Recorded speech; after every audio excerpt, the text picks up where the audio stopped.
No, Bueno, ahí está bien. Así está bien. Bueno, buenas tardes a todos y bienvenidos y muchísimas gracias por estar esta tarde aquí con nosotros, aceptar esta invitación.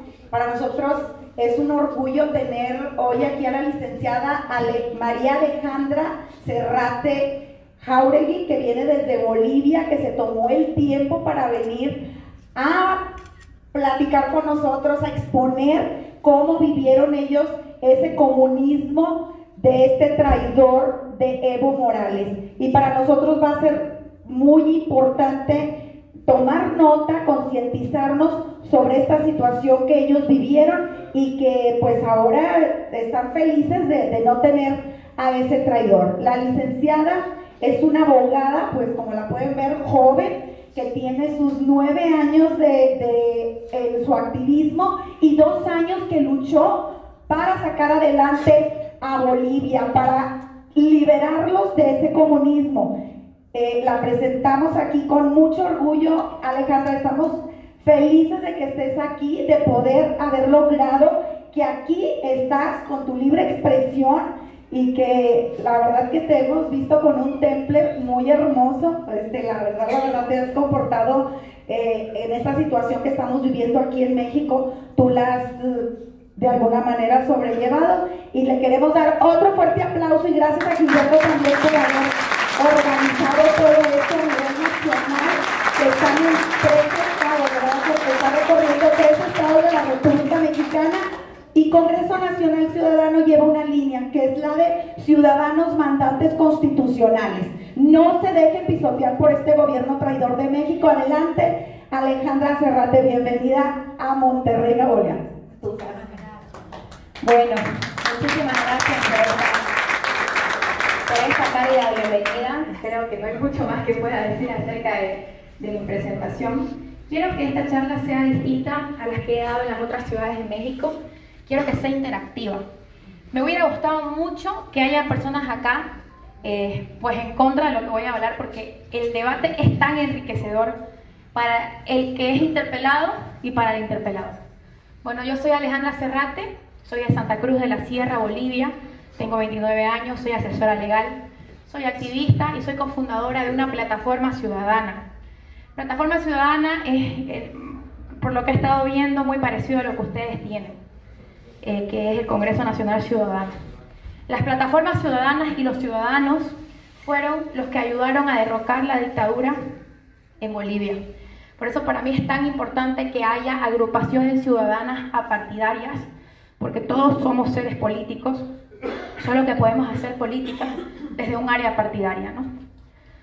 Primeramente voy a comenzar diciéndoles que Bolivia es un país muchísimo más chico que el de ustedes. Tenemos 11 millones de habitantes y estamos divididos en 9 departamentos. Hemos tenido una historia política bastante accidentada, por así decirlo.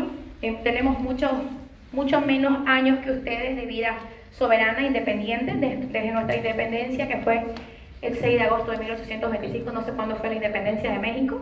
91 se confunde. 1821, bueno, 4 años nomás de diferencia. En nuestros años como república independiente hemos tenido 64, ya vamos 65 presidentes, y hemos sido de Latinoamérica el país que más ha sufrido golpes de Estado. Hemos tenido 24 golpes de Estado. Entonces, hay una pregunta que también nosotros nos tenemos que hacer: ¿por qué algunos países sufren más políticamente que otros? O sea, ¿por qué, por ejemplo, nosotros hemos tenido 23 golpes de Estado y, por ejemplo, Estados Unidos ha tenido una democracia sólida en todos sus años como república independiente, pues no como Estado federal? Primero les quiero contar que en mi país de 11 millones de habitantes recuperamos la democracia. Llevábamos 30 años de democracia, que es poco, 30 años de democracia. La última dictadura terminó en los 80, comienzos de los 80, y desde ahí comenzamos a contar una vida democrática. Yo tenía 15 años cuando, mentira, tenía 13 años, mentira, tenía 12 años cuando escuché por primera vez el nombre Evo Morales Ayma. Ahora, ¿cómo fue que lo escuché? Porque él no era político. Lo escuché porque yo vivía en La Paz en ese entonces, que es otro departamento de mi Bolivia. Y cuando yo vivía en La Paz en esa época, bueno, Santa Cruz es la zona agrícola, productora. Resulta que un día vamos con mi mamá al súper y no había pues carne de res. Entonces, no sé si a ustedes les pasa, pero en mi país, como somos más chicos que México, una medida de presión para el gobierno era bloquear las carreteras, las arterias, y no llegaban los alimentos de un departamento a otro. Entonces, pucha, ¿por qué no había carne en La Paz? La gente de Evo Morales estaba bloqueando.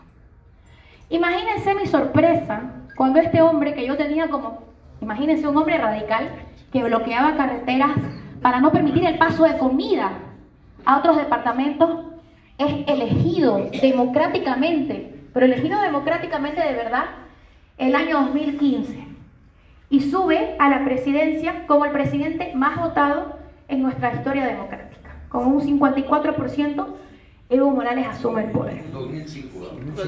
2005. Yo tenía 15 años. No sé por qué desde chica mi tendencia siempre fue un poco más alejarme del estatismo, ¿no? Una cosa es el socialismo, otra cosa es la derecha y otra cosa es el estatismo. Siempre vi como al gobierno o al Estado como una suerte de paternalismo innecesario para la ciudadanía. Pero bueno, sube Evo Morales. Yo tenía 15 años cuando ganan las elecciones y tenía apenas 2 días de cumplida del 16 cuando asume. Esto fue el 22 de enero de 2016. De 2006, perdón. Inmediatamente vemos signos, llamémoslo síntomas, que caracterizan a todos los estados enfermos de un cáncer llamado dictadura. Si nosotros vemos a las naciones como un paciente enfermo, la dictadura pues es un cáncer, ¿no? Y la dictadura puede ser atacada en diferentes etapas, así como el cáncer. Mientras más temprano ataque la dictadura, más fácil va a nacer librarte del cáncer, por supuesto, ¿no?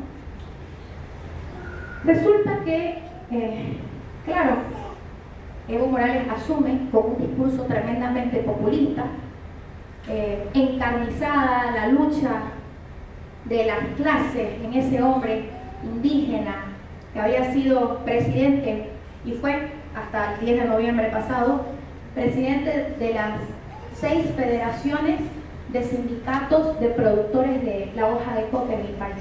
Fue innato para cosas extremadamente malas, que fue lo que pasó con el señor Evo Morales. Ahora, hay algo que yo estudié en mi vida en mi corta vida como activista y que ha sido publicada en periódicos de circulación nacional en mi país y también en Chile, y estoy muy orgullosa de eso. Yo hice un manual del dictador de años. Los bolivianos vimos síntomas del cáncer que les estoy contando. Por supuesto que Evo Morales entra elegido democráticamente, y por eso hay una suerte de confusión a los otros países, porque dicen, este no. Entonces, resulta que este hombre siguió la receta del desastre. Sube como presidente e inmediatamente hace que nosotros nos dividimos. El gobierno ejecutivo, el poder ejecutivo, tiene ministerio, creo que ustedes le llaman secretarías. Resulta que cuando Evo asume, asigna el segundo presupuesto más grande de mi país al Ministerio de Comunicación. O sea, les estoy hablando más que al Ministerio de Comunicación, más que el de Educación. Y ahí me voy al primer síntoma de un caudillo. Porque Evo era un caudillo desde antes de ser dictador, porque él es un caudillista. Era su partido, el Movimiento al Socialismo, era un partido que giraba alrededor de él. Y lo podemos ver lo podemos ver en la situación de que fueron incapaces de producir pues otro líder, ¿no? Para que asuma. El más era Evo Morales y Evo Morales era el más. Entonces, el primer signo que vemos es la excesiva difusión de la imagen del caudillo. Y este signo, este síntoma, es muy fácil darse cuenta. Si ustedes ven la cara de su presidente más de 2 veces al día, seguramente hay una difusión excesiva de la imagen. En mi situación era que yo encendía la llave de mi auto, sonaba la radio y era las propagandas de lo que había hecho el Estado, ¿no? El Estado ha hecho esto, Evo Morales, ni siquiera el Estado, Evo Morales ha hecho esto, Evo Morales ha hecho lo otro. Llegamos al punto de tener las bolsitas de pan que te dan en los aviones, tenían el sello con la cara de Evo Morales. O sea, su plan de gobierno se llamaba Evo Cumple. Entonces, este es el primer síntoma del cáncer, la excesiva difusión, una utilización masiva de recursos del Estado comunicando la maravillosidad de lo que hace el caudillo, ¿no? Tenemos eso. Número 2 es la cooptación de los medios de prensa. Ahora, por cooptación, yo no me refiero a que van los militares y se entra y me agarro esta cámara. No, ahora estamos hablando del siglo XXI, los caudillos han cambiado, no pueden verse al lado de militares, no pueden utilizar indiscriminadamente a la policía. Tienen que mantener la imagen del democrático presidente electo intacta. Esto es muy importante. Ellos no pueden ser, digamos, Hitler, no pueden ser Benito Mussolini, no pueden ser Pinochet, porque eso ya es cosa del pasado. Estamos en el siglo XXI, las dictaduras han cambiado. Hay maneras más adecuadas y limpias de cooptar todos los órganos del Estado, ¿no? Entonces, esta cooptación de los medios de prensa pueden ser mediante la vía tributaria, porque los medios de prensa pues son privados, y pueden llegar a manipular o a extorsionar a los medios de prensa mediante auditorías tributarias continuas, ¿no? Con decirles que el periódico más importante de mi país, que es El Deber, un periódico de circulación nacional, llegó a un punto de tener una oficina de internos adentro, de tantas fiscalizaciones que tenía. Otra que son los famosos testaferros, ¿no? Que hacen que a Gilberto compre su radio, pero el que lo maneja por atrás es otro. Entonces, la cooptación de los medios de prensa, la censura de los medios de prensa. Hey, vos no puedes hablar así del presidente, vos no puedes, ¿y por qué estás diciendo eso? Entonces, llegan pues hasta autocensurarse los medios de prensa. La tercera, y una de las fatales, es la debilitación de los poderes independientes del Estado. La debilitación de los poderes independientes del Estado. En mi país, y yo quiero que nos aprendamos bien estas características, porque ya van a ver por qué son importantes ahorita. En mi país tenemos 4 órganos independientes, que es el Ejecutivo, el presidente, ¿cierto? El Legislativo, que es la Asamblea, ¿no? De diputados y senadores. El Ejecutivo, el Judicial, que es como la Corte Suprema de Justicia. Y en mi país tenemos un 4 más, que es el órgano electoral. La única función del órgano electoral es pues, realizar las elecciones, ¿no? Realizar elecciones limpias y transparentes y no permitir que haya fraude.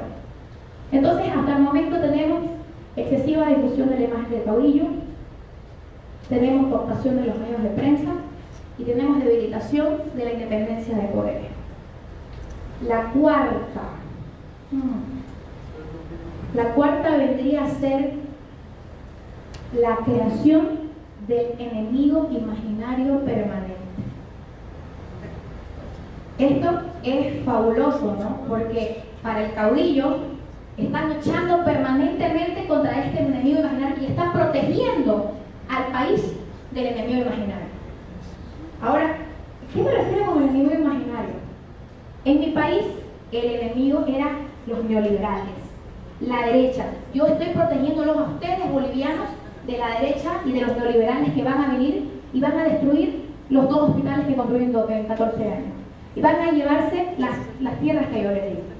Imagínense qué tan repetitivo es este patrón que se ha repetido en Venezuela, luchando contra el imperio, su permanente lucha contra el imperio.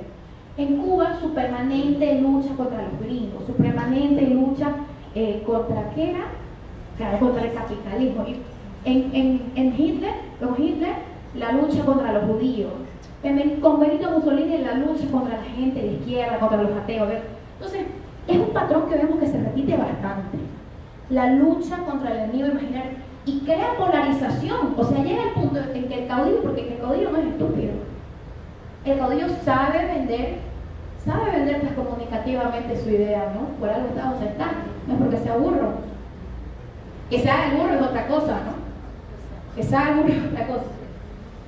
Bueno, tenemos entonces la excesiva difusión de la imagen del caudillo, tenemos cooptación de los medios de prensa, debilitación de los órganos independientes del Estado, el enemigo imaginario, y ahora tenemos el plan interminable, el plan que no se acaba, el plan que va a cambiar el país, el plan que nos va a salvar.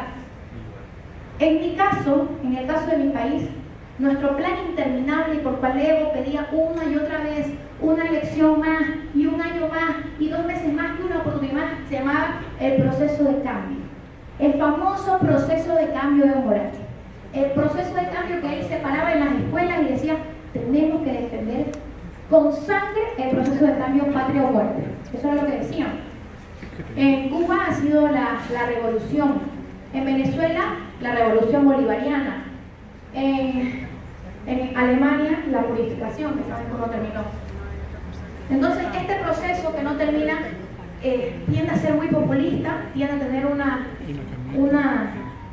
un discurso como que te voy a dar un poco de más casas, más bonos y estas cosas más, ¿no? Entonces, una vez más, replicamos la excesiva difusión de la imagen del caudillo, cooptación de los medios de prensa, debilitación de los órganos del Estado, el enemigo imaginario, el plan interminable, y todo esto termina con el síntoma más grave, definitivo y del cual no hay vuelta atrás. Termina con la persecución judicial de los opositores. La persecución judicial de los opositores, por supuesto que el caudillo lo hace mediante el sistema judicial legalmente planteado. Porque ya les dije, como los caudillos usualmente son seres bastante vanidosos, ellos no van a admitir jamás que lo que están haciendo está mal, que no es una dictadura, que esto no es un régimen autoritario. ¿Y cómo pues puedo hacer para que no sea un régimen autoritario? Me inventaré procesos, me inventaré falsas, me inventaré delitos. Y eso fue justamente lo que pasó en mi país. En mi país hasta el momento hay más de 1000 exiliados que están por suerte retornando poco a poco al país, pero le estaba mostrando yo a Gilberto en uno de los viajes que hicimos en carretera un video de un amigo mío, Juan Carlos Gueder, que sale hace pocos días, hace 11 días, sale de la cárcel después de 11 años de haber estado detenido, y escuchen esto más, sin sentencia. Detenido preventivamente sin sentencia. Ahora me dicen, Alejandra, pero ¿cómo puede ser? Pero si hay procesos de derechos humanos, hay debido procesos que tienen que salir todos los países, amparándose en la Corte Internacional de Derechos Humanos y todo. Pero te estoy diciendo que este es un caudillo. Él maneja el arte de la comunicación. Entonces él hizo ver a mucha gente como separatistas. No sé si acá tienen ese problema, pero el gobierno nos acusaba de separatistas, de querer separar Bolivia, de terrorista, por pedirle que nos entregue lo que nosotros producíamos como departamento. Con decirle que hace un año, literalmente, y yo quiero que yo salga de acá y lo busquen en Google. ¿Por qué digo que lo busquen en Google? Porque Evo Morales se inventa cada cosa y vos lo buscas en Google y es otra cosa. Entonces es una investigación rápida que tienen que hacer, rápida porque el conocimiento es poder. Hace un año él estaba en una de las ciudades de mi país y un albañil, un chico, un joven, le gritó, Bolivia dijo no, porque era su grito de terror. Y estuvo preso un año. Acaba de salir hace 2 semanas. Entonces, la persecución judicial es el cierre, el broche de oro que termina con la declaración de que ustedes están en una dictadura. Entonces, esos 6 síntomas, eran 5 o 6 síntomas, tienen solamente ustedes como mexicanos, sino también es algo que a mí me interesaría que Latinoamérica lo sepa y que esté todo el tiempo atento, porque la importancia de que nosotros tengamos ciudadanos responsables es vital, es como el aire que respiramos.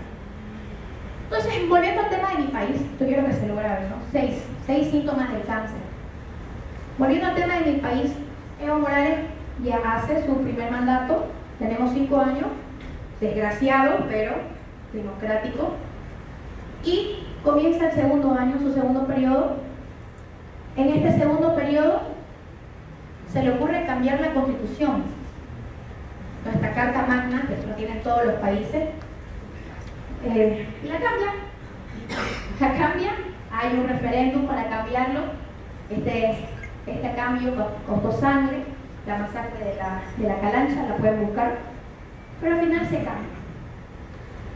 Pensando nosotros todavía, medio flojillos ahí, porque usualmente los ciudadanos somos los únicos en enterarnos que estamos, ¿no? Pasan un montón de cosas antes de que nosotros nos demos cuenta que algo no está bien acá. Nosotros pensando que el tipo se iba a su casa, que dejaba la presidencia, nos mantenimos tranquilos, pero resulta que nos vamos a los puntos que les dije, ¿no? A los síntomas.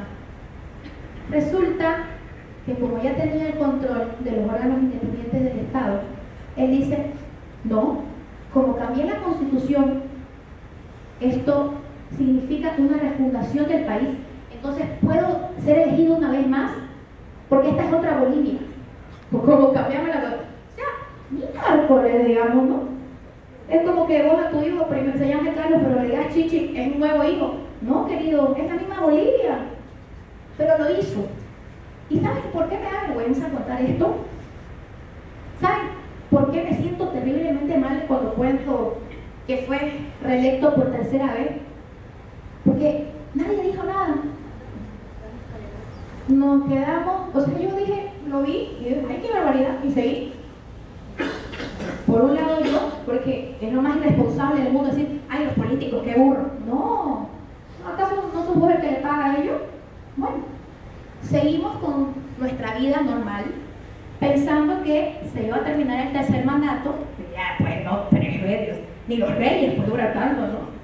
Y se iba a ir. Pero resulta que no era así. Ya a la mitad del tercer mandato, ya la tercera era ilegal, la tercera ya era ilegal. Ya a mitad del tercer mandato dicen, bueno, ¿se acuerdan de mi Constitución Política del Estado, no? La nueva. En el artículo 168 de mi Constitución dice, el presidente y el vicepresidente pueden ser reelegidos por una vez de manera consecutiva. Entonces él estaba prohibidísimo, ya no había pues nueva república, ya era vieja ya. Pero él dice, voy a hacer un nuevo referéndum y voy a preguntar si queremos, como bolivianos, modificar ese artículo. Claro, el tipo era prácticamente dueño de los órganos del Estado, le permitieron hacer ese referéndum el 21 de febrero del 2016. Quiero que recuerden esta fecha porque es una fecha histórica para Bolivia. Por un lado, el Estado, el gobierno de Evo Morales, utilizando todos los recursos que tenía, hizo pues campaña por el sí, para que en el referéndum nosotros votemos sí por la modificación de ese artículo. Y por otro lado, nosotros los ciudadanos hicimos campaña por el no, ¿no? Entonces la papeleta llega ese día, el 21F, le decimos nosotros, por eso capaz en nuestros hashtags de Twitter han leído hashtag 21F, es una fecha histórica para nosotros. Llegó ese día y la papeleta, también la pueden buscar en Google, la papeleta decía, ¿está usted de acuerdo con modificar el artículo 168 de la Constitución Política del Estado que permite al presidente y al vicepresidente ser elegidos por una sola vez consecutiva a que sean reelectos de manera indefinida? ¿Sí? No. No, pues no. No, obvio que no. No, ya pues para eso que regresen los españoles, no si queremos reyes. Pero bueno, este día, 21 de febrero, a las 8 de la noche, Estalló Bolivia porque había ganado el no. O sea, este tipo terminaba su tercer mandato y se iba a su casa. Y festejamos, y celebramos, y nos alegramos, y seguimos con nuestra vida. Porque nosotros decimos, ya. O sea, ya no respetaron un voto. Ni Pinochet se atrevió a tanto, ¿no? Pinochet se fue cuando le dijeron, no, querido, te vas. O sea, ni este tipo, dirían, esto no puede ser siglo XXI, esto no va a pasar. Nosotros no somos Venezuela, no somos Cuba. Y seguimos con nuestra vida. 18 meses después, el 28, no, antes de contarles, quiero que levanten la mano acá. ¿Quiénes piensan, pero honestamente no me voy a enojar, quiénes piensan que en Bolivia hubo un golpe de Estado? Porque esa es la guerra para los argentinos y los mexicanos. ¿Usted piensa que en Bolivia hubo un golpe de Estado? ¿Hubo? Ya. Entonces, otra pregunta. Sí, ya. ¿Alguien piensa?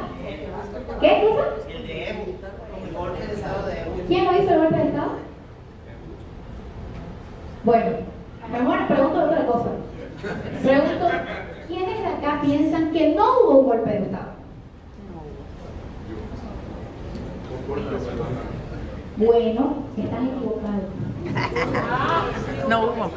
En Bolivia hubo un golpe de Estado. Pero déjenme decirles por qué. Cuando teníamos reyes en estas zonas, o cuando ustedes viajan a Inglaterra, pero hace 200 años, el rey es el Estado. Hay una frase famosísima de Luis XV que dice: el Estado soy yo. Pero ahora, como lo que come, viste y calza el rey sale de acá, ¿no? De este bolsillito, el Estado no es pues el presidente. El Estado, a lo que nosotros le llamamos Estado, esa organización jurídicamente organizada, es el Estado de Derecho, es el imperio de la ley, es el orden constitucional. El golpe de Estado no se refiere a tumbar a un presidente exclusivamente por la fuerza bruta. Se refiere a destruir el Estado de Derecho. Se refiere a destruir el orden constitucional. Quiero que tomen eso muy en cuenta. El golpe de Estado no es derrocar a un presidente. También puede ser, ¿no?, cuando el presidente es elegido democráticamente. El golpe de Estado es destruir el Estado de Derecho y el orden jurídico de las normas. Y el 28 de noviembre del 2017, en mi país hubo el primer golpe de Estado en décadas, cuando a las 5 de la tarde, en todos los noticieros de todo el país, nos enteramos de que gracias a la debilitación de la independencia de los órganos del Estado, el órgano constitucional había emitido una sentencia que eliminaba el 21 de febrero de 2016 y daba pie a que exista la reelección de manera indefinida. Evo Morales había perpetuado un golpe de Estado maestro, brillante, sin levantar un solo arma. 6 jueces constitucionales, en una firma, en una sentencia constitucional, eliminaron el voto de casi 3 millones de bolivianos. ¿Eso no les parece un golpe al Estado de Derecho, a la soberanía del pueblo representada únicamente por el voto soberano del boliviano? Se había completado un golpe de Estado en mi país, en nuestros ojos, y nosotros lo veíamos venir durante 10 años y no hicimos absolutamente nada. Y ahí es cuando comienza una convulsión social desde el 28 de noviembre del 2017 única. Y ahí fue donde cambió el escenario político, y los que salían ahora a demandar que se restaure el Estado de Derecho no eran las señoras mayores, no eran los señores mayores, no eran los políticos, eran jóvenes chicos entre 16 y 35 años. A raíz de estas protestas muere un joven perforado por una canica en el pecho en una ciudad que se llama El Alto de la Paz. Hay una suerte de marchas, paros cívicos de un día, pero regresábamos a nuestra vida. La verdad que hicimos todo lo que pensábamos que podíamos hacer para que Evo no esté en esa papeleta y no tenga una tercera reelección o un cuarto mandato. Hicimos todo menos matar. Hicimos todo lo que podíamos dentro de la lucha estratégica no violenta. Aún así, el 20 de octubre, o sea, les estoy hablando hace nada, hace menos de 2 meses, hace 1 mes y medio. Aún así, el 20 de octubre, mediante golpe de Estado, mediante cooptación de los poderes judiciales, legislativos y electorales, Evo está en la papeleta. Nosotros los ciudadanos, organizados, disciplinados, unidos, hicimos una campaña de voto útil, pensando todavía que si todos votábamos por el mismo y un tipo ganaba, este hombre inconsecuente iba a decir, ah no, pues me ganaste, ya, no respeté una elección, ya pues, respetaré otra, ¿no? Miércoles, ya me voy de acá desde esta boliviana, pero es que creíamos en el Estado, creíamos en la supremacía de la ley. ¿Quién no va a creer en la supremacía de la ley? Si uno ve que meten preso a la gente, ¿no? Que va a la cárcel. Llega el 20 de octubre y todos los ciudadanos hicimos control electoral. En mi país es obligatorio votar. Entonces el control fue más fuerte que en otros países donde la ley no te obliga a votar. Llegaron las 10 de la noche, nosotros tenemos dos conteos de votos. El rápido y el lento. El rápido te muestra el resultado del lento, solo que sale a boca de urna. A las 10 de la noche se para el conteo. Se para el conteo, se para, 22 horas parado el conteo. Cortaron la luz en medio. Se supone que eras un poco más inteligente que eso, Evo, ¿no? Si no tuviste 13 años ahí, digamos. Inmediatamente, ese momento exacto, sabíamos que se había perpetuado un fraude. 2 días después, decretamos paro cívico. Ahora, en medio del paro cívico, al comiencito, nosotros estuvimos 21 días en paro cívico en Santa Cruz, 33 en Potosí y 19 en otras zonas de la República. Evo Morales, desesperado, acorralado, con miedo, dice lo siguiente: levanten el paro y yo voy a llamar a la OEA, nos conocen, ¿no? La Organización de Estados Americanos. Por favor, si tienen preguntas en entretanto, alcen la mano nomás. ¿Sí? Allá. Llama a la OEA y dice las siguientes maravillosas palabras. Dice, quiero que hagan fiscalización, auditoría y yo me voy a someter al resultado.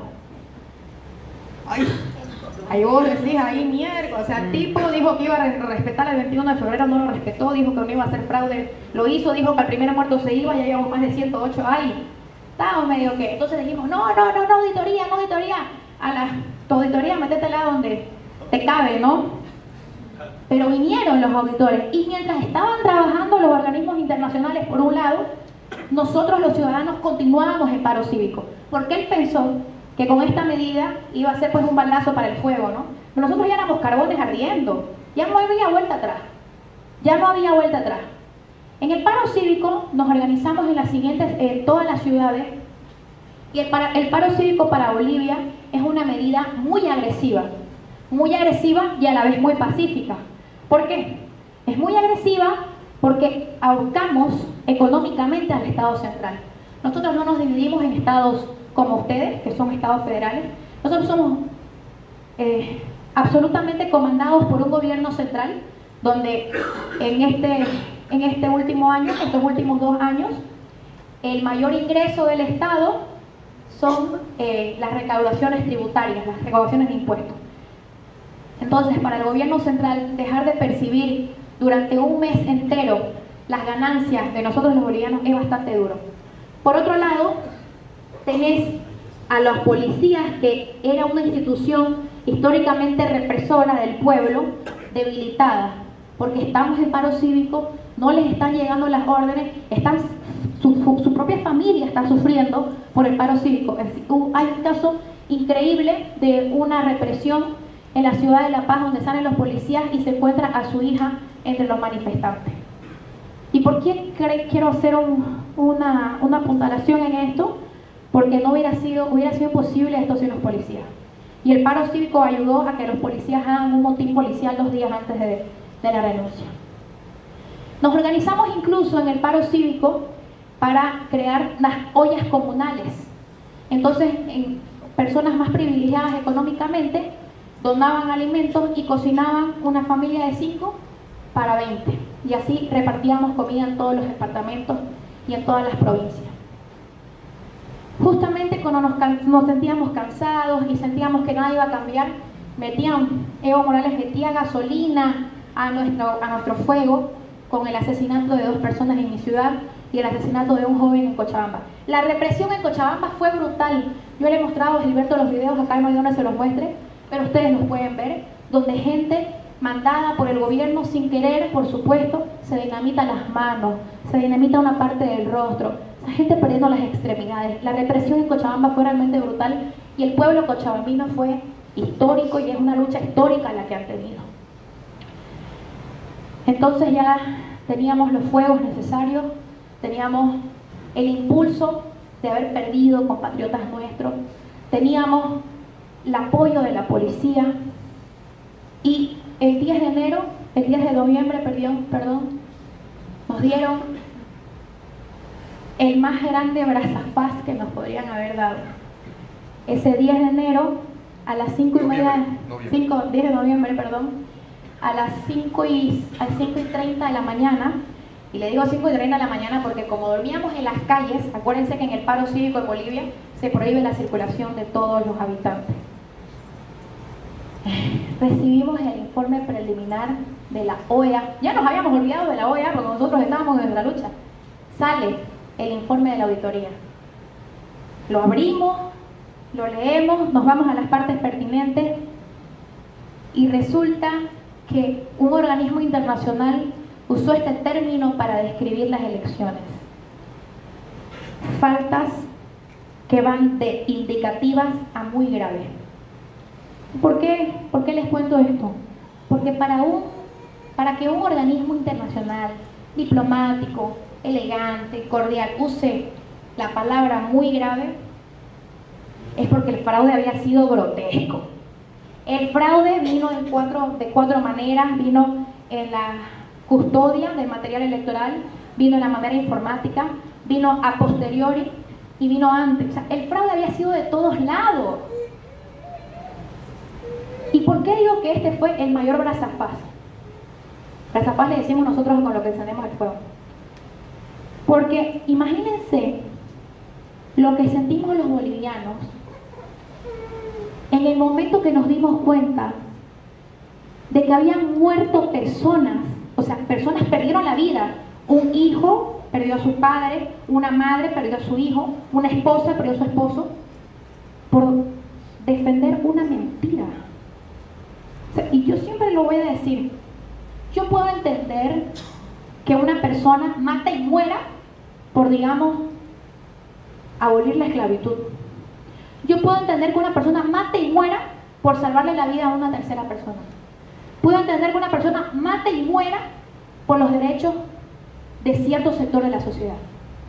Pero al grado de matar a gente inocente por atornillar, por defender el fraude. O sea, ¿se imaginan de qué clase de monstruo les estoy hablando? Que mató a gente inocente por defender una mentira. Cuando ya nos dimos cuenta que el fraude era brutal, y ojo, ¿no? Nosotros habíamos hecho nuestra propia auditoría días antes, pero ya tener el respaldo de una institución internacional para nosotros fue mucho. Se radicalizaron las medidas días antes, habíamos tomado todas las oficinas del gobierno, como ser impuestos. A mí me tocó tomar impuestos internos. Evo Morales salía en las noticias y decía: tienen armas, me quieren matar, me quieren tomar. Y yo les digo, claro que yo tenía un arma, obvio que tenía arma, ¿cómo me iba a defender si no? Y la traje mi arma a México y nunca la dejo. Y acá está mi arma. Por este medio nos organizábamos en 5 minutos para ir a un lugar donde se estaban entrando la milicia organizada por Evo Morales. Con este medio nos avisaban que había una localidad que no había comido y nos le llevábamos comida. Entonces, claro que tuvimos armas. La diferencia es que nuestras armas no mataban como las de él. Yo les quiero decir que pese a que he dado esta charla ya 5 veces y en internet otras 10 más, y se la he dado a otras 15 medios de prensa, y se la he contado a mis amigos venezolanos, y se las he contado a mis amigas cubanas, y se la cuenta a Gilberto, y se la conté al hotel, no me dejo de emocionar. Y creo que va a pasar unos buenos años para que no me deje emocionar. Porque yo les quiero decir que yo como activista, como mujer, y como una de las grandes promotoras de la lucha estratégica no violenta, junto a otras activistas más, como tantas que les puedo dar, Yanice Bacadaza, Laura Rojas, Gabriela Franco, tantas más. Yo recibí amenazas de muerte, recibí amenazas de que me iban a violar a mí y a mis hermanitas tienen 26, 8 y 10 años. Recibí amenazas de que me iban a imputar por sedición, que me iban a meter presa por armamiento contra el Estado. Y yo les voy a decir una cosa, creo que la valentía no es la ausencia del miedo, sino la de realizar las cosas que tenemos miedo, aunque lo sintamos, ¿no? Esa es la verdadera valentía. Yo le tenía mucho más miedo a una vida con Evo Morales que a la muerte. O sea, los que me siguen en Facebook, que pueden seguirme, Alejandra Serrate. A mí mi madre me decía, ya cállate, no digas, al principio era así. Ya después mi marido, mi padre me decían, hija, por favor, porque ya no era pues, estábamos luchando contra todo el aparato estatal y uno se siente como una hormiga. Evo, a las 4:50 de la tarde del 10 de noviembre, anuncia que renunciaba y Bolivia jamás nunca en la vida había habido semejante festejo en las calles. Salimos absolutamente a todas las calles y festejamos porque era una victoria del ciudadano. Y les voy a decir una cosa más que es importante. Fuera muy poca la intervención de los políticos convencionales. ¿Y qué les quiero decir con esto? No es que hay que apartar a los políticos. Los políticos, si quieren estar en las luchas, tienen que estar como ciudadanos. Y fue lo que hicieron algunos políticos en este caso. Se sacaron los colores y estaban como uno más, atrás. Pero los atrevidos, los inconsecuentes, la verdad, éramos nosotros. Nosotros arriesgamos nuestra vida, arriesgamos nuestra libertad. O sea, ¿se imaginan arriesgar la libertad? Si los bienes más preciados son la vida y la libertad. Luchamos, ganamos, no hubo golpe de Estado de parte de los ciudadanos, el golpe de Estado lo realizó él. Y es tan inconsecuente que él mienta diciendo que él se fue huyendo porque lo íbamos a matar y no sé qué y no sé cuánto. Cuando fueron las Fuerzas Armadas que le abrieron el cielo, el espacio aéreo al avión que vino a su país. ¿Cómo? Si no, pues no entró teletransportándose el avión. Entró con espacio, el espacio permitido a las Fuerzas Armadas de mi país. Los militares no hicieron en esto. No hicieron nada. Todo es, o sea, a mí me molesta cuando nos quieren quitar protagonismo. Perdón, esto fue del ciudadano, exclusivamente de los movimientos ciudadanos. Hay una gran diferencia entre Evo Morales y nosotros, y por cual yo estaba segura en algún grado de mi mente de cuál íbamos a tener la victoria. Mientras él estaba absolutamente y completamente dispuesto a matar por atornillarse en el poder, él estaba completamente convencido, no le quedaba duda. Lo había dicho en conferencias de prensa, lo pueden buscar diciendo, vamos a acercar y vamos a hacer que no ingrese comida. Él estaba completamente dispuesto a matar. Mientras él estaba completamente dispuesto a matar, nosotros, los ciudadanos, guerreros de la democracia, estábamos completamente y absolutamente convencidos de que éramos capaces de morir. Él estaba dispuesto a matar y nosotros y yo estábamos dispuestas a morir por mi libertad. Yo no me imaginaba un segundo más de mi vida escociéndome el cuerpo con miedo por no decir una cosa en Facebook, o cuando vean a la policía tener ese temor de que me metan presa, o yo soy casada hace 5 años, o ese miedo de no tener hijos porque no querían que su mamá vaya. Lo que vivimos los bolivianos durante tantos años, a mí me apena que no se haya conocido más hace tantos años, pero claro, lo entiendo porque la crisis en Venezuela y Nicaragua pues era mucho más visible, ¿no? Porque una cosa que hizo Borrego perfectamente, y me da miedo que lo perfeccione y que lo importe a otros países, eso me da terror, es la técnica de que una dictadura, de que un régimen autoritario parezca una democracia. Eso da terror, porque estamos hablando de democracias, de dictaduras, perdón, del siglo XXI. Hasta este momento seguimos en proceso de pacificación, pero estamos logrando poco a poco lo que hacíamos durante tanto tiempo, era ser libres y poder ser realmente dueños de nuestro destino. A mí nadie jamás me va a poder decir que yo empuñé un arma más el que traje a México, que por algún motivo mi arma me la deja pasar tranquilamente en todos los aeropuertos en mi estado, así que tan mala no debe ser. Y nadie me quita, nadie nos va a quitar que hicimos la lucha más valiente que pudimos hacer, porque lo que luchamos fue por nuestra libertad. Esa es la lucha más pura que puede haber. En una de las palabras que dije una vez en un cabildo para nosotros es una manifestación enorme, que lo tuvimos el 4 de octubre, hace poquitos meses, donde hubieron 1,5 millones de personas. Yo les hice una pregunta en este cabildo a los manifestantes. Este cabildo fue impresionante. Fue el 4 de octubre a las 6 de la tarde y fue en ese momento la manifestación pacífica más grande de la historia de Latinoamérica. Ese cabildo lo abrí yo y estoy súper orgullosa de contarlo.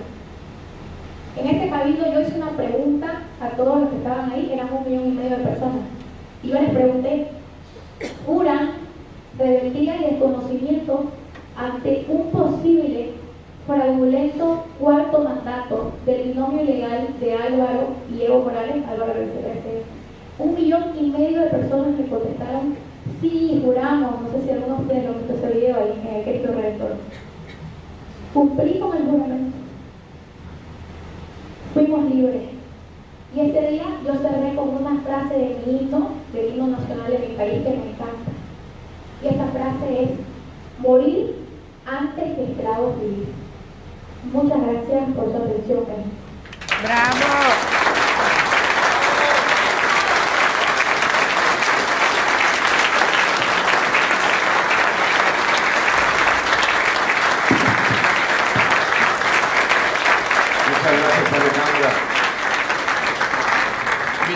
Compañeros, vamos a entrar a la parte de todas las preguntas que le quieran hacer a Alejandra. Solamente hay una parte que sí tenemos que cuidar, que es el artículo 33 constitucional, que no permite a una extranjera dar opiniones sobre el gobierno mexicano. Eso me los dejan a mí, no, a nosotros. Entonces esa parte, pues no tiene caso que hagan preguntas sobre ese tema, porque pues yo no tengo que cuidar en ese sentido, porque pues aquí puede aparecer, allá está el nombre de gobernación. ¿Cómo está la señora Valga Sánchez Cordero?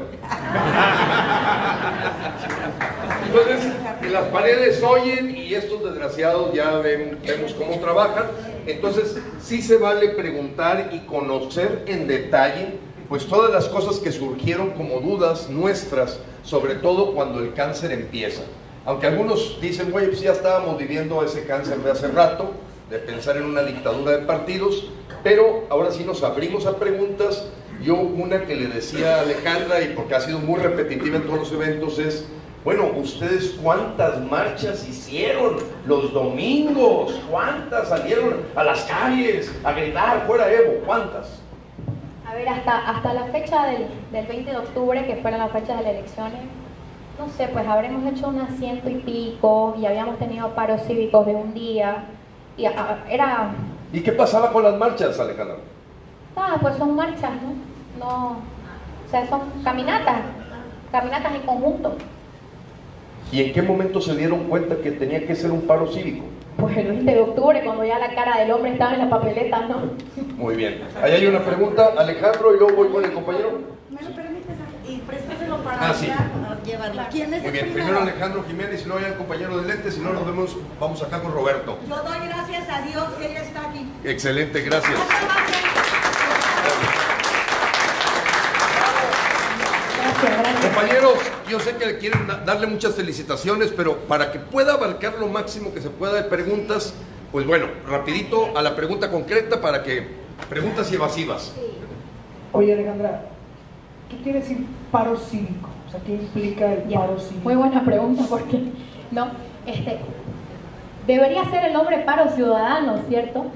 Pero es un nombre que es bastante común en mi país, porque nosotros tenemos los comités cívicos departamentales. ¿No ve que te dije que hay 9 departamentos en mi país? Y cuando el poder del Estado central no llegaba a los departamentos más alejados como el mío es bastante lejos de la ciudad de La Paz, nosotros organizamos como unas juntas ciudadanas que se llaman Comité Cívico. El de Santa Cruz se llama Comité Cívico Pro Santa Cruz. Entonces el Comité Cívico es una junta ciudadana institucionalizada, o sea, tiene personería jurídica, pero la única condición de pertenecer es que no estés en un partido político y que no hayas estado en función pública. Entonces, nosotros le decimos, por ejemplo, que es el gobierno moral del departamento. Nosotros tenemos el gobierno departamental, que vos votás por él, y el comité cívico es el gobierno moral porque defiende al departamento, supuestamente, aunque a veces no lo hacían, de los políticos en sí. Entonces, el paro cívico tiene ese nombre porque los que organizaban el paro cívico eran los cívicos miembros del comité cívico departamental. Eso. ¿Y en qué consistía a lo mejor exactamente esos 21 días que pasó, Alejandro? Bueno, yo quiero responder todas sus preguntas, así que vamos a ir por orden, ¿ya? Sí. En los 21 días, por un lado, y el más importante, es la detención del funcionamiento de absolutamente todas las actividades económicas. Desde la empresa de 700 empleados que hace metalurgia hasta la señora que vende pancito en la esquina de la casa. O sea, y ojo, ¿no? Hay que abrir tu tienda, hay que abrir tu negocio. Es que en Bolivia ya era un tema que veníamos arrastrando desde hace mucho, entonces era algo de que, viejo, por favor, ponete la camiseta roja, amarillo y verde, ¿no? Estamos acá luchando contra... Nadie abría sus negocios, absolutamente nadie. Por un lado, el cierre pues, de las actividades económicas. Y por otro lado, la prohibición de la libre locomoción, que es el aspecto quizás más violento del paro cívico. Porque claro, no puedes andar en vehículo. Entonces, por un lado, dejas de consumir gasolina y por otro lado, estás bastante incómodo los 21 días porque tenés que ir a todos lados caminando y mucha gente se compró bici porque claro, entonces, son 2 días, 3 días, ya después del 4.º día, no me compro mi bici. Yo hice negocio con mi bici. Entonces, el paro cívico es la detención de absolutamente todas las actividades y la detención de la libre locomoción de la ciudadanía en general, ¿no? Allá está la segunda pregunta. Dígame. Viene Roberto. Buenas noches. Ella y luego Mauricio. Una pregunta. Bueno, Adelante. tenía 2, pero una ya me la respondiste en la conferencia, que sería algún símil entre lo que pasa en México y lo que pasó en Bolivia. Bueno, ya me la respondiste, ¿no? Parece patrón. Mira, aquí la defensa de tu ex caudillo en México la hacen periodistas, lo estoy diciendo yo, no estás diciendo tú. Ajá. La hacen periodistas que están al servicio del gobierno. ¿Sí? Yo en las redes sociales me dedico a desmentir o a cuestionar allá.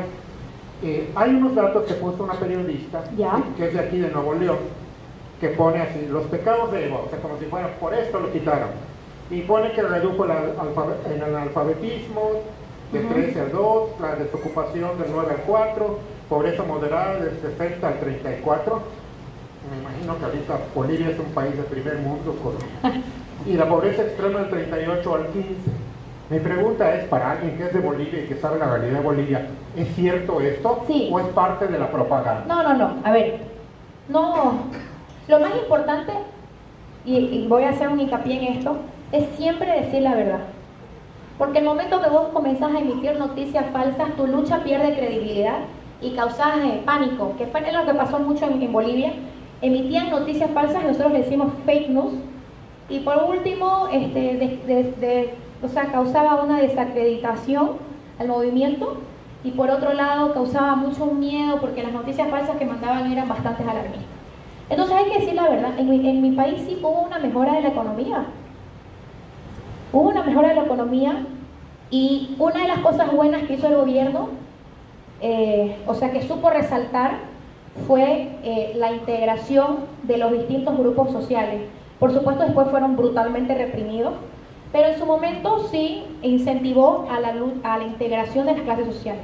Ahora, en el tema económico, yo quiero hacer un hincapié muy importante. Evo Morales tuvo una bonanza económica brutal, porque en 3 años de su periodo de gobierno, el barril de petróleo subió 7 veces más.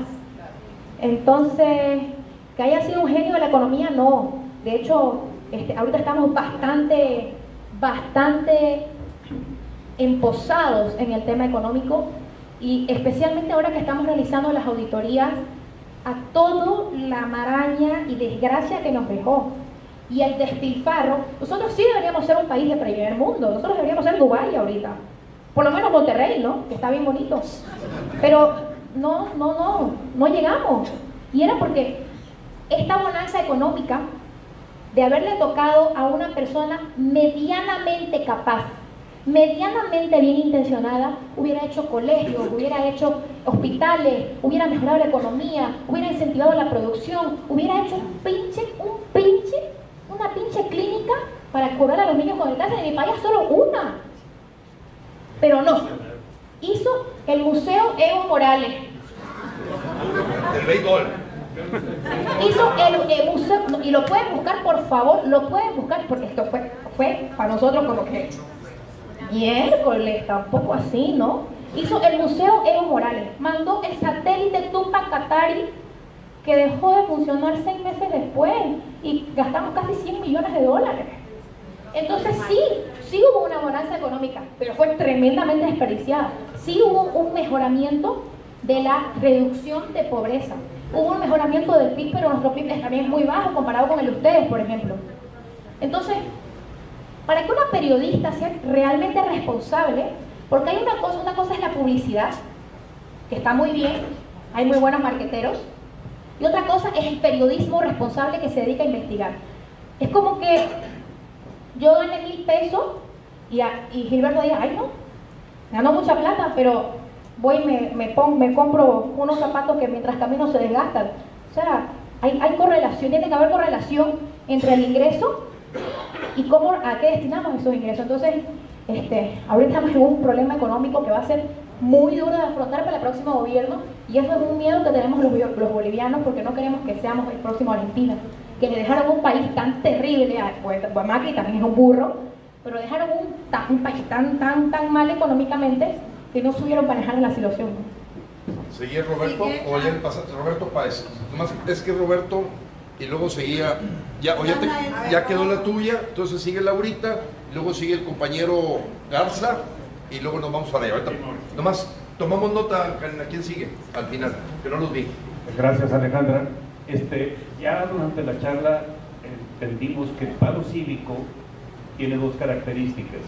Una, la movilidad de la gente, y la otra, la ausencia de pagos de impuestos. Y una tercera, que ahorita es el paro de la actividad económica. Sí. Aparentemente las marchas son mejorales, y el paro cívico fue lo que vino a detonar esto. ¿Qué otra característica tiene el paro cívico y cómo lo hicieron para que la gente lo siga? Ya. Ese es un tema bien duro. porque cuando nosotros comenzamos el paro cívico, ya íbamos por nuestro tercer día. Ya era increíble para nosotros un tercer día, aunque no crean. Era increíble porque nuestros paros cívicos habían durado un día. Y yo tengo muchísimos amigos venezolanos de mi red de lucha por los derechos humanos y me decían, Alejandra, en Caracas hicimos un paro de 28 días y no sirvió para nada. O sea, solamente lastima económicamente a los ciudadanos. Pero la lucha, como se lo estoy explicando, fue exclusivamente en Caracas. Nosotros estábamos en toda Bolivia y su paro cívico es muy distinto al de nosotros porque, como le digo, los policías estaban aprensivos con causar daño a los ciudadanos. Entonces nosotros tomamos las instituciones públicas. ¿Y qué les quiero decir con esto? Escúchenme bien. Si el paro cívico no haya sido exitoso, por lo menos unas 250 personas que eran los que comandaban, o sea, los que organizábamos toma de institución pública, yo no estaría acá o sea, yo estaría o en la cárcel de mi ciudad o exiliada en Chile, porque me gusta. Entonces, no era como que, ay, voy a tomar, o sea, voy a hacer esto. No, era, bueno, estoy haciendo esto porque es lo único que me queda. O sea, para mí la diferencia, y no estoy exagerando, porque si ustedes buscan mi nombre, van a pillar así una foto que el presidente mandó a poner en un periódico de circulación nacional diciendo que yo incentivaba la violencia. Busquen mi nombre. Entonces nos estábamos jugando la vida. Para mí ya no era un tema de que, pucha, si sale mal, ahí pierdo plata. O sea, perdí plata porque esperamos, yo voy presa, con la total seguridad. Y luego mi madre me decía, hija, pero mamá, ¿qué voy a hacer? Mi marido, pero hijo, ¿qué voy a hacer? Entonces, para nosotros no era un tema de que, el tema de la toma de instituciones, que es acá como que ustedes se entren al Congreso y digan, bueno, acá no entras, querido. O se entren a la oficina de donde tributan, no sé, de impuestos, nosotros somos impuestos internos, y no dejen entrar a nadie. Entonces, eso es un delito. Te ponías con la loca a las llaves de las oficinas. Ah, ya, le puse una de las cosas que hicimos. Ay, ¿para qué cuenta eso? Era un secreto, una estrategia secreta. Le pusimos, no sé, la gotita le decimos nosotros, es un pegamento permanente, a los candados. Entonces ya llegaban, querían abrir y, ¡ay, se fregó su llave, señor! Entonces, era un tema bastante, no violento, pero bastante atrevido, ¿no?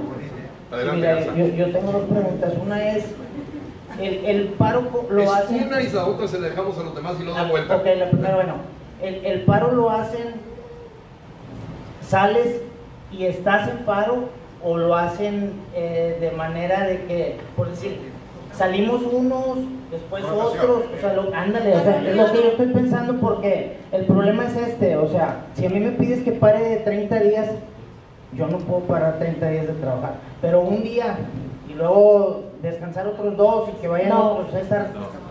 No, el paro era continuo. O sea, el paro fue tal de que mi pobre ciudad a las 4 días olía a shit, digamos, ¿no? Porque Mira, los camiones de basura no podían pasar. El detalle aquí, Alejandra, es muy bien, negocios van, etcétera, etcétera. ¿Tienen que? Sí, es cierto. Ojo, compañero, no vamos a arreglarlo del paro aquí. Sí, te entiendo. Vamos a hacerle preguntas a Porfa, Alejandra y bueno, después analizaremos. aboquémonos a lo que les puedo responder. Sí, o sea, la pregunta es por esto, porque Ya, nosotros te tenemos un entiendo. paro para el 24 de Ya. febrero, ¿verdad? Entonces yo estaba pensando y dije, bueno, mira, el mismo Evo les dijo, paren toda la ciudad, pero váyanse por partes, sepárense en cuatro partes. Sí, es el paro de Evo, claro, es el paro de No. Evo. O sea, fíjate, Ya te o sea, entiendo. él dijo, vayan unos el lunes, otros el martes, otros el No, viernes, no. para que no Le voy a explicar. se desgasten. Le voy a explicar. A ver. Para empezar, por supuesto que perdimos como departamento 167 millones de dólares. Y yo perdí mucha plata, pero es que lo que te quiero explicar, lo que quiero que me entiendan, es que para nosotros ya no era un tema de dinero. Era como que muchos íbamos a ir presos.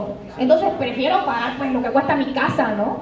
Lo que cuesta mis zapatos. Entonces para nosotros ya no era un tema de que, pucha, ay, voy a perder un sueldo. O sea, nosotros éramos, ya, O sea, a mí me decían mis amigas que son de mi edad y más chicas, las más chicas que yo, que me seguían a mí.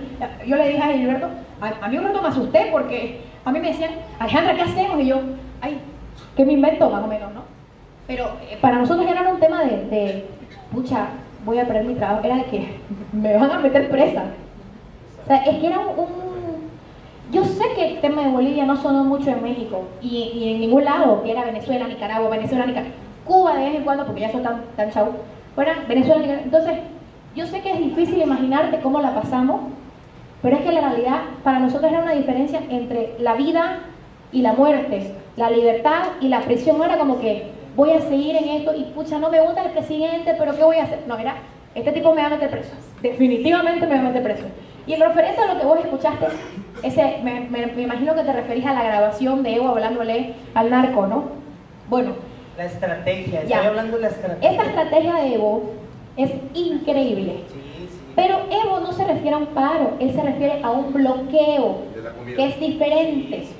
Entonces lo que hacía Evo, y lo que han hecho muchos militantes de su partido, que es el MAS, ellos, digamos, hay una vena principal que cruza Bolivia, que es la de norte a sur, y se dividen 400 personas en 4 grupos de 100, y de 12 a las otras 12, digamos de 1 a 12 del mediodía, bloquean 100.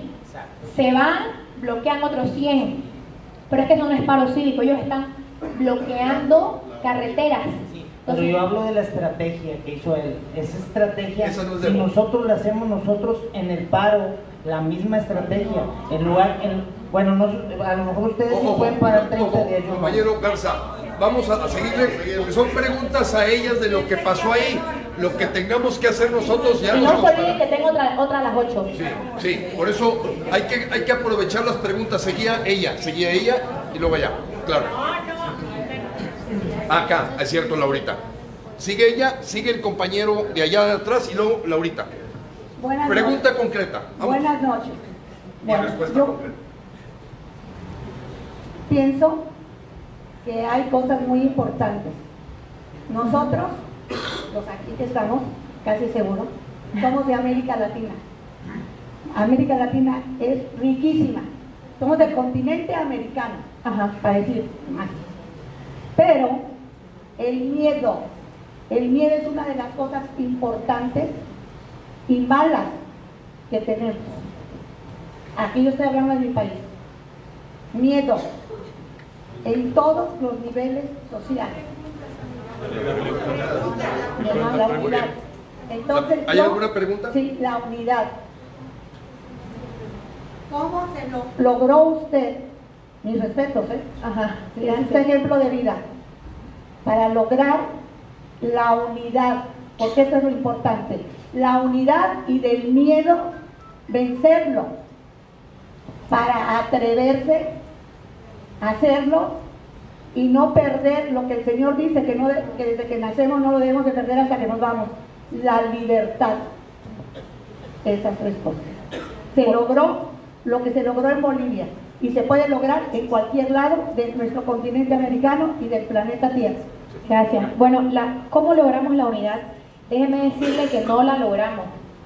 La unidad la hizo lamentablemente Evo Morales, porque el grado de incompetencia, el grado de corrupción, el grado ya pues de mentira y de gastos públicos innecesarios en 2 elecciones que no había respetado, hizo que gente de izquierda, gente de derecha, colectivos LGBT, ambientalistas, jóvenes, viejos, hombres, mujeres, nos uniéramos porque dijéramos que esta situación ya no haga más. Entonces el que unió al pueblo boliviano fue el odio de Evo en contra de la libertad de los bolivianos. Adelante, Laurita, la pregunta. Ahorita que estabas hablando... De hecho, los compañeros que van a hacer preguntas, vénganse aquí, así facilitamos el asunto, porque en 10 minutos más ya entra el otro grupo. Cerramos la puerta para no perjudicar. Bueno, mira, Alejandra, ahorita lo que estabas hablando se me vino, esto es un breve intermedio. La verdadera valentía... La pregunta, Laurita, perdóname, pero hay 5 personas y ya vamos a tener que cerrar. Mira, ¿tú cómo nos has visto? Porque ya tienes varios días aquí en México. ¿Cómo nos has visto para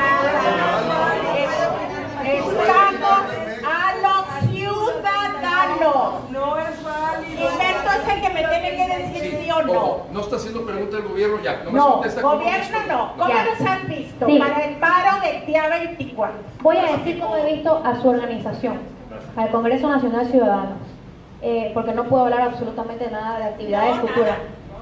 Creo que el Congreso Nacional Ciudadano, la estructura que tienen de células es muy interesante, la hallo muy positiva, la encuentro muy positiva, especialmente que sea horizontal. Sin embargo, y es algo que le vengo diciendo a Gilberto, le falta demasiado enganchar a la gente joven, demasiado.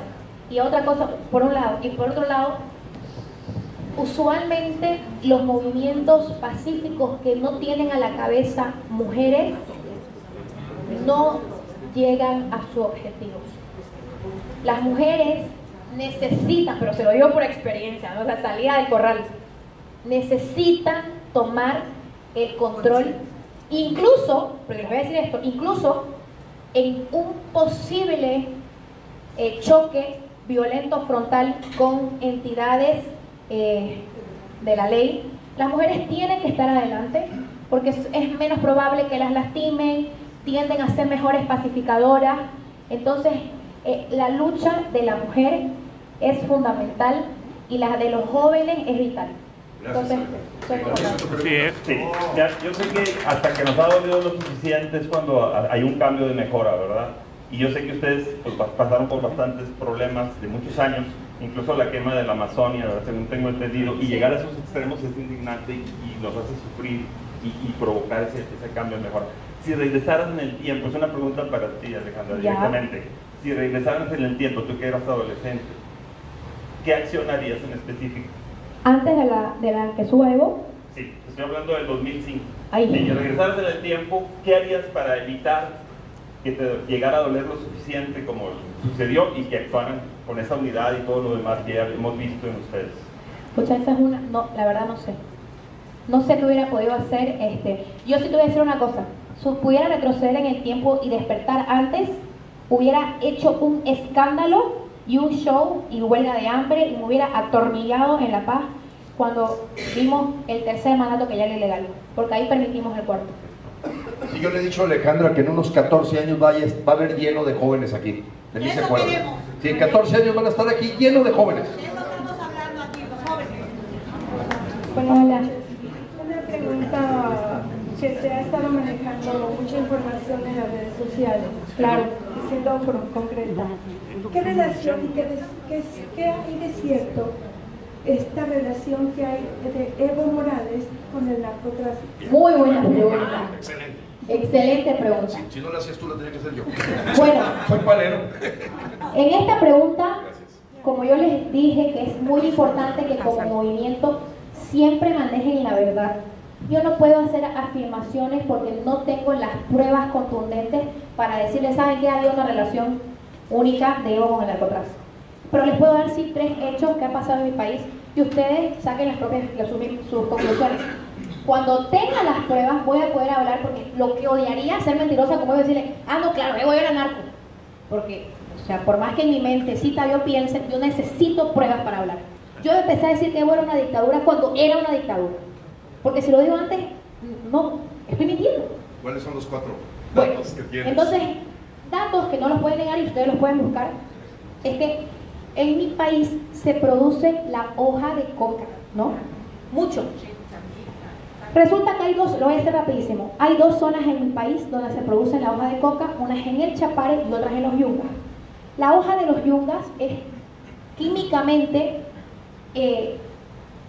única para uso medicinal. O sea, la podemos usar en tecitos, en acuyico, para el dolor de panza, para mal de altura, todo.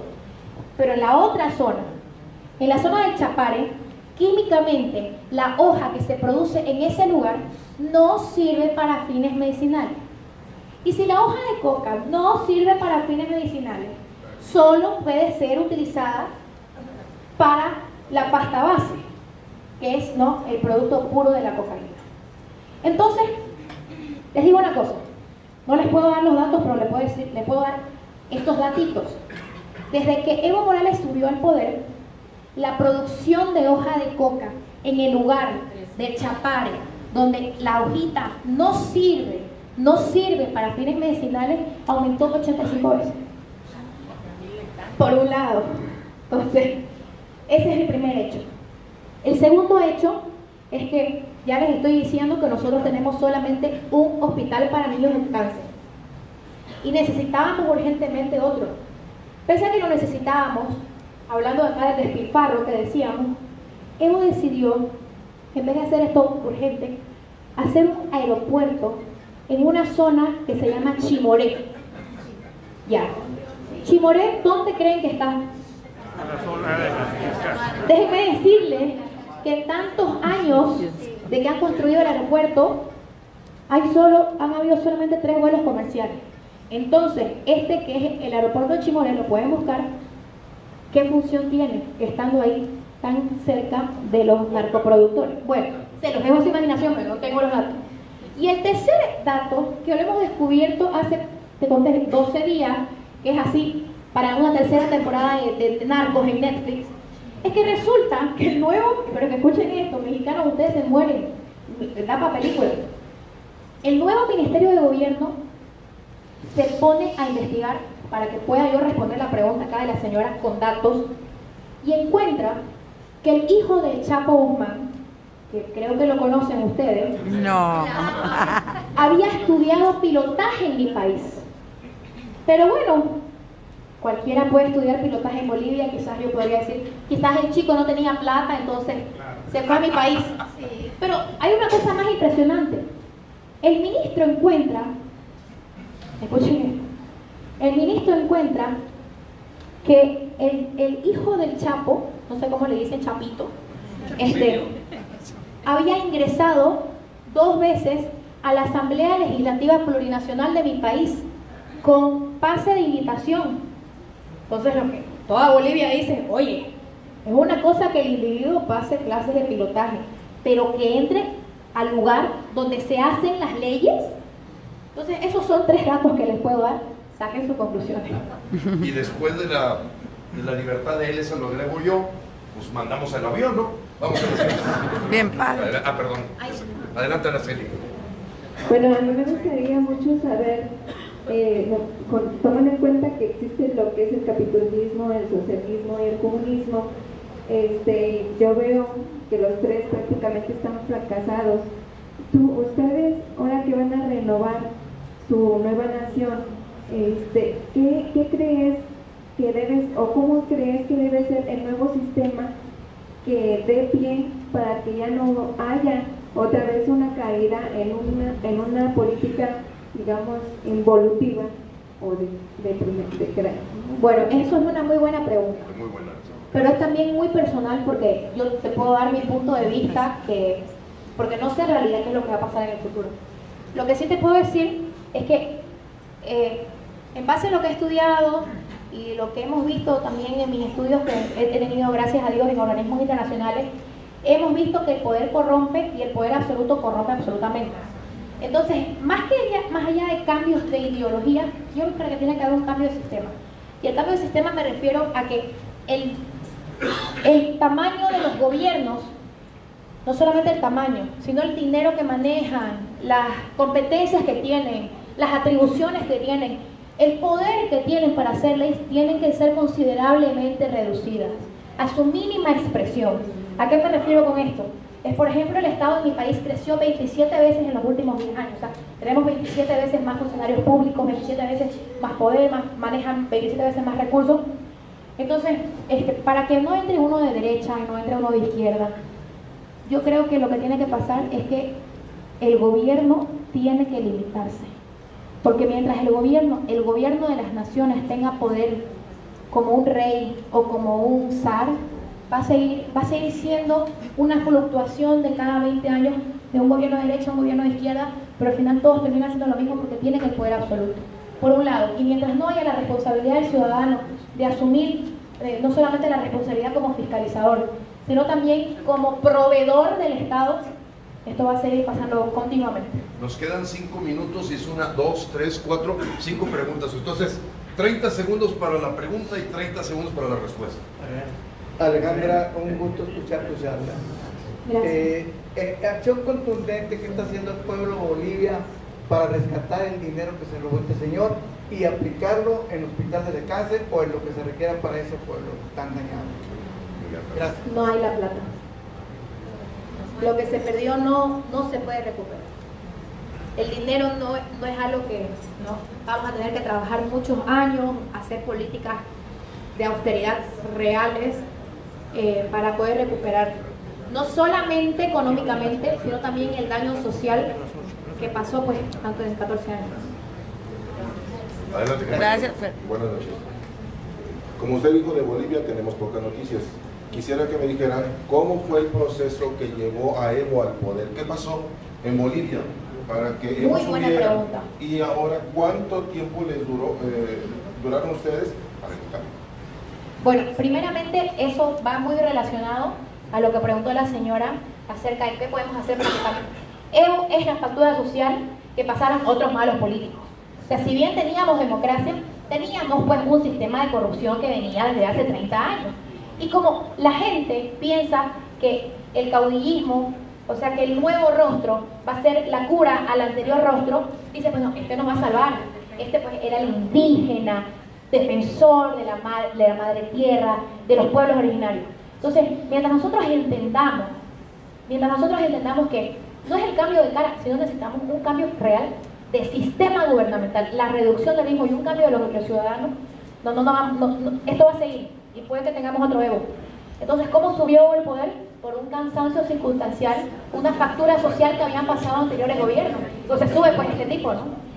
Y fueron 14 años para librarse. Y fueron 14.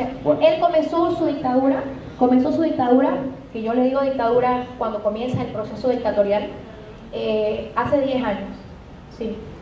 Aquí tenemos muy claro el PRD de la No izquierda. puedo comentar. Pero allá El PT. hay partidos políticos. Claro, teníamos.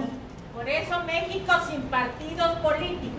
Bueno, Claro. la pregunta es Pero ¿cuántos partidos tenían, Alejandro? Para contestar No, pues eso. teníamos unos 12, pero eliminaron unos 10. Adelante, compañero. Bueno, yo soy de Culiacán, Sinaloa, sé un poco de narcotráfico. Yo sé que lo que dices tú que es subreal, realmente sí sucede.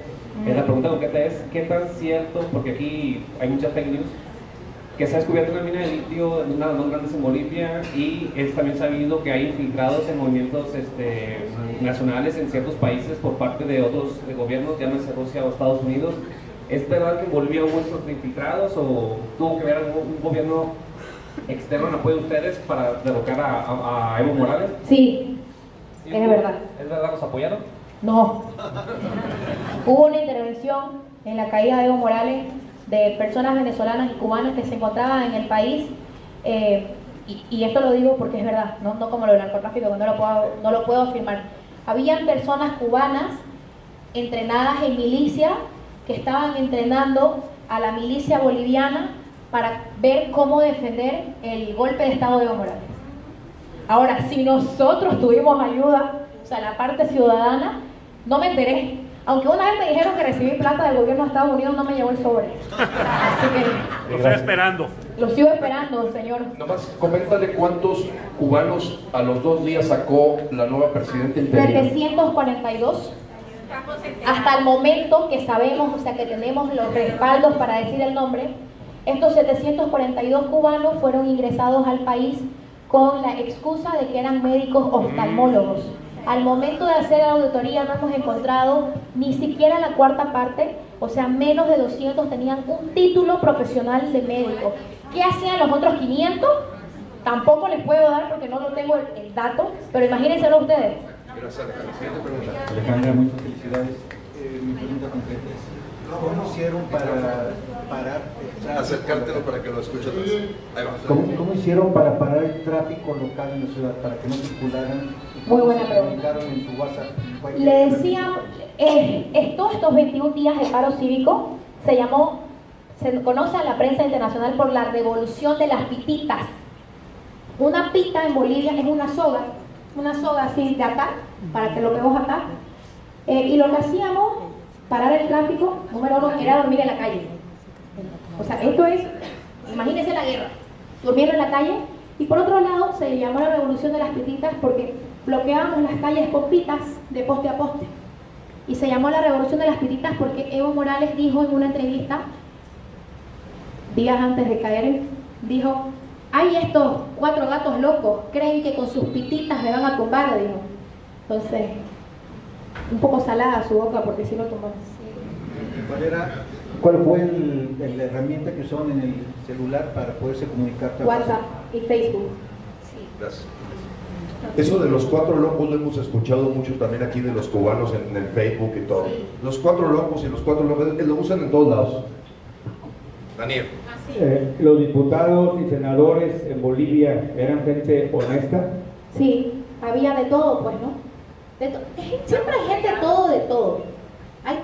Había gente muy buena y había gente que me daba ganas de patearla, digamos, ¿no? Pero hay una cosa que sí. Creo que uno de los puntos importantes de esta lucha fue que no hubo una involucración de los partidos políticos ni los políticos tradicionales. Si la hubo, ellos lo hicieron de civiles, por un lado, y por otro, en 14 años no hicieron lo que nosotros hicimos en 2 meses. Entonces, ahí está su respuesta.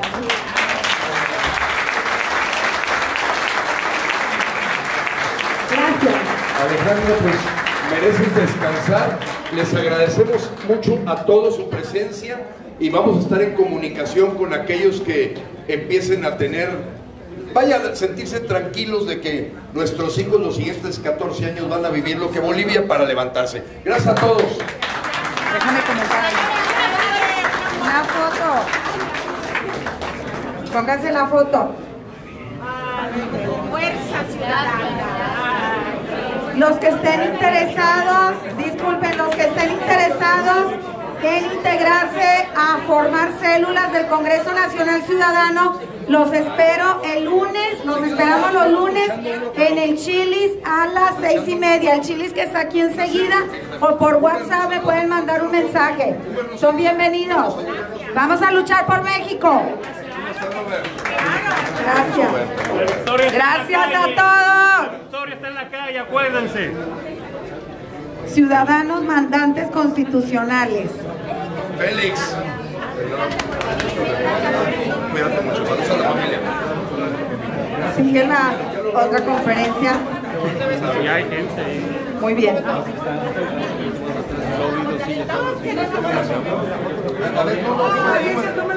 Órale. Gracias, Lolita. Gracias, Lolita. Bien. Ahí está Rosy también. Gracias a todos por estar aquí. Qué bonito. Mira. ¡Viva Conasi! ¡Viva Conasi! A ver, vénganse, Conasi Saltillo, vénganse. Nomás que no Conasi Saltillo 2. Saltillo 2. ¡Qué chulada! Aguas de Javi, levanta. ¿Nos ayuda alguien? ¿Nos ayudas con la foto?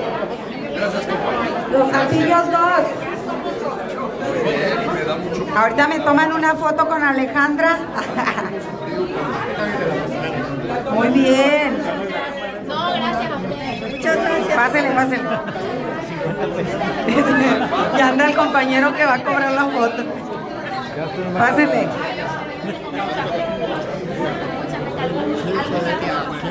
Ahorita le preguntamos. Ahorita, se supone que es a las 6, pero ahorita vemos. Mira Javier. Eso. Yo también quiero salir. Ándale, arrímate. Ahorita me tomas una. Tu foto está muy. Déjame, voy a finalizar. ¿Qué ocupas? No, pues tómame una fotita con él. Pásale, tómale. A ver, Javier, tómasela tú. Porque tú, ¿cómo se la mandas? Tú sí me la puedes mandar a mí. Ándale, Javi, ahí vale. Ahí baila. Hay que dejarlo ahorita descansar tantito porque es... ¿Le sigues tomando video? Es que estoy tomando video. Ah, ya. Tú me tomas un... sí. A ver. Sigue tomando video. Así. Tú me la tomas. Sí. Y lo tomé. Muy bien, compañero. Eso me gusta. ¡Viva Congreso Nacional Ciudadano Nuevo León! ¡Viva Congreso Nacional Ciudadano! Ahora sigo yo. Acá está.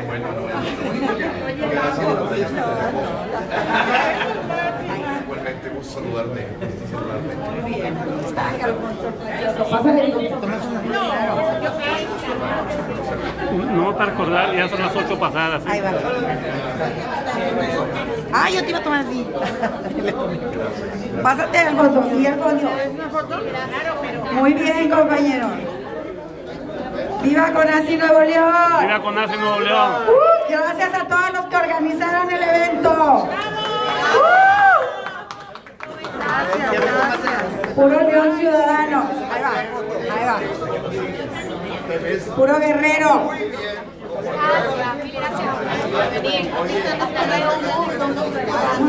Todo en una, Karina. Te va a tomar. Tómate foto, corazón. Ahí va, ahí va. Tú no las mandas, Alfonso. Ay, Javi González, ahí va. Les vamos a vender a 100 pesos las fotos. Ándale, agárralo para que salga Jessy. Jessy. Tómale foto a Juber, celular, Juber. Qué padre.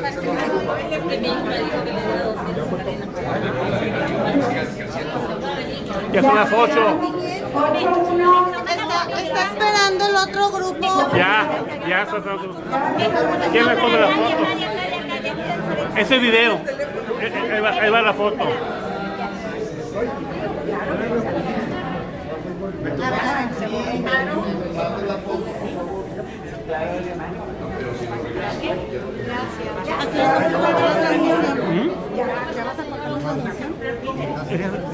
Karina.